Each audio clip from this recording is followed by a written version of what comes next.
A lot of really good free agents. No real superstars in free agency, but a lot of solid players that teams could add to maybe help bolster their roster. And one of those being Derrick Rose. So the Knicks declined his option. Celtics fans are really excited about Derrick Rose potentially coming to Boston to replace Marcus Smart and be a sixth man for them, which I think is crazy. That's ludicrous. No, he can't defend like he can. Shooting wise, I mean, like, I guess he's like probably, I would say he's probably on the same level as Marcus Smart, maybe slightly better. But I mean, if he's a league minimum or like mid-level exception player, maybe. But like, I feel like there's a better fit for him elsewhere than Boston. But also, there's like Chris Middleton, for example, is a free agent. Right. I have a feeling he's going to chase the bag, personally. Oh, for sure. Why wouldn't he? Yeah, I mean, this is probably the last bag he's gonna get. And I think he saw with not Boston last year, but with Milwaukee, they went out in the first round. And like Chris Middleton was healthy in that series. Giannis did go down, but if Giannis is the best player in the world, he should have been able to come back from that injury. And with how much of an overwhelming favorite was, people were like, yeah, it wouldn't matter if the Heat went up 3-0. The Bucks are still going to win the series if Giannis comes back. So that's how highly people thought of the Bucks. However, right now, he's definitely an aging player, but I think he's a valuable player. Definitely for the Mavericks. I could see the Mavericks targeting him and giving him a bag. If you want like a young team like Sacramento who wants some stability, or even Miami who just needs another guy who can go out there, get a bucket similar to what Ray Allen did. So if we can't go get Damian Lillard, let's go target Fred VanVleet or Chris Middleton.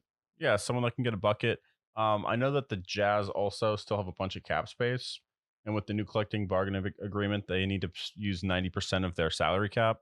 So I can see them going out there, especially, pair him with Laurie Markkinen, pair him with John Collins, Walker Kessler, make him, Yeah. fit there. Damn, someone bad is going to get a really big bag from Utah then. Because Yeah. who wants to go there? Who's worth a supermax? Yeah. But we have Russell Westbrook and James Harden from that Oklahoma City Thunder team. I do think the Rockets don't really want Harden. They're kind of starting over. He doesn't really seem like an Ime Udoka type of player. They could bond over some of their off the court activities probably. Um, and then Russell Westbrook, I think, would be a really good off the bench guy. I felt like with the Clippers, he proved he could take a step back, be a really good defender and athletic point guard.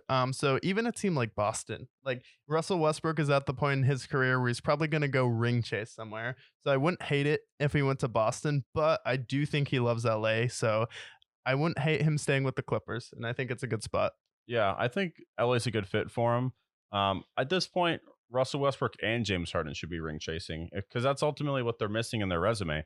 They got the MVPs, they got all the money in the world. They both had multiple supermax deals.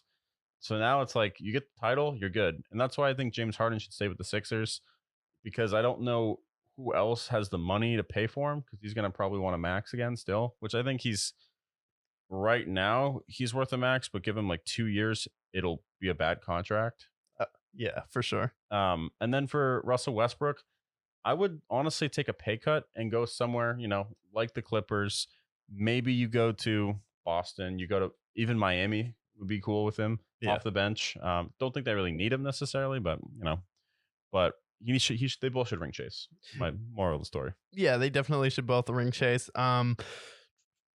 The Draymond Green, I think he'll stay in Golden State. I think the most coveted free agent, though, is going to be Fred VanVleet. I think he's a really underrated guard, and I thought he played huge minutes for the Toronto Raptors and showed he could hit big shots in the NBA Finals. He was kind of the number 2 along with Pascal Siakam. So I think Fred VanVleet, if you put him on a already good roster and he's kind of there just to be the 3 or the 4, I think he would be a huge upgrade, whether Miami upgrades Gabe Vincent or Max Strus and you replace Max Strus with Fred VanVleet, or he goes somewhere like the New York Knicks.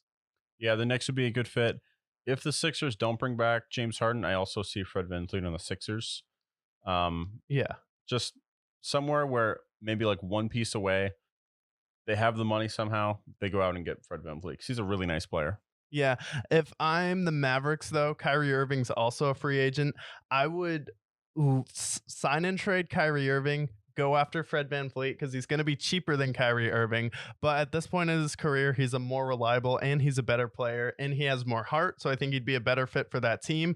And then I would also go after Brook Lopez. If I'm the Mavericks and I can go out there and add Brook Lopez and Fred VanVleet and then start to fill in with some other minimum veteran talent guys, I think that's enough for Luka Doncic to go out there and compete with the Nuggets. I really do, because he took an awful team with no center to the conference finals. He didn't win a game versus the Warriors, but he still got there when they had no business being there. So if you give him VanVleet, and then you add some defenders, some minimum guys that just want to win a ring, and Brook Lopez, I think that would be huge. And just let Kyrie Irving walk if you have a deal set up with those guys.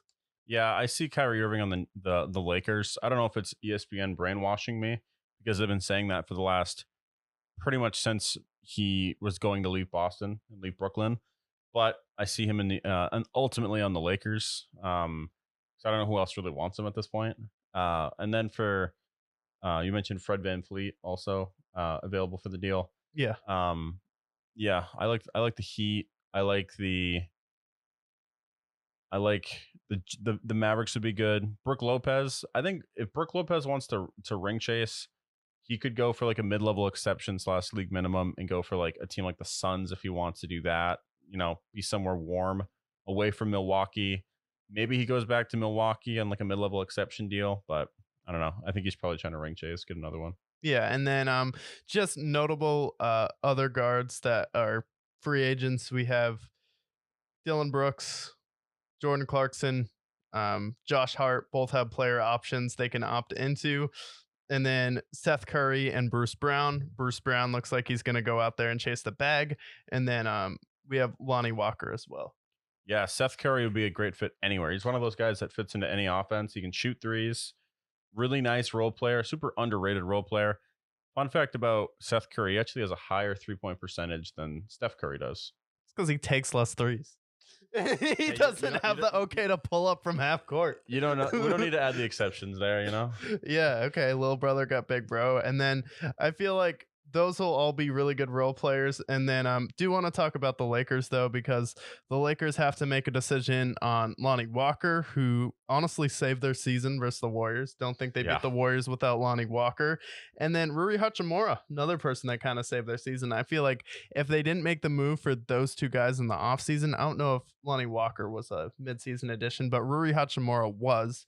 And I think there's definitely a lot of teams that are going to drive the market for Rui Hachimura higher than it needs to be, even though I think he should get paid as much as he can get. So do you see LA paying him the bag or just letting him walk? I don't think they can afford him. If they drive the price up, Roy Hachimura, I bet he's probably going to demand at least 20 to 25 million just because of how great he played in the playoffs and how pivotal he was for the Lakers. So I can see a team, needs to spend some money in the offseason, has a lot of cap space. They go out there and give him $25 million, 3 years, 4 years, whatever it might be, maybe 3 years, 80 million. I can see it. And for Lonnie Walker, I mean, like, I don't see any reason why he would stay with the Lakers.